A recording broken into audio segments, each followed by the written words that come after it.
నా వాక్యమునకు చోటు లేదు కనుక, వాక్యానికి చోటు లేదు, వాక్యానికి చోటు లేదు. వాక్యానికి చోటు లేకపోవటం ద్వారా వారి ఆలోచనలు ఏమి కూడా నెరవేర్చబడట్లేదంట. ప్రియా సోదరి సోదరుడా, ప్రార్థన చేస్తున్న దేవుని ప్రియ సంఘమా, విశ్వాసులారా, ఈ ఉపవాస ప్రార్థనకు వచ్చిన నీవు నీ ప్రార్థన నెరవేర్చబడాలంటే, నీ ఆశలు నెరవేర్చబడాలంటే, నీ కోరికలు నెరవేర్చబడాలంటే నీ హృదయంలో ఏముండాలి?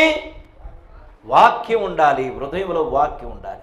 అదే కదా యేసుక్రీస్తు అంది, మీరు నా యందును మీ యందు నా మాటలు ఉండిన ఎడల మీకేది ఇష్టమో అడగండి, నేను ఇస్తాను తప్పకుండా.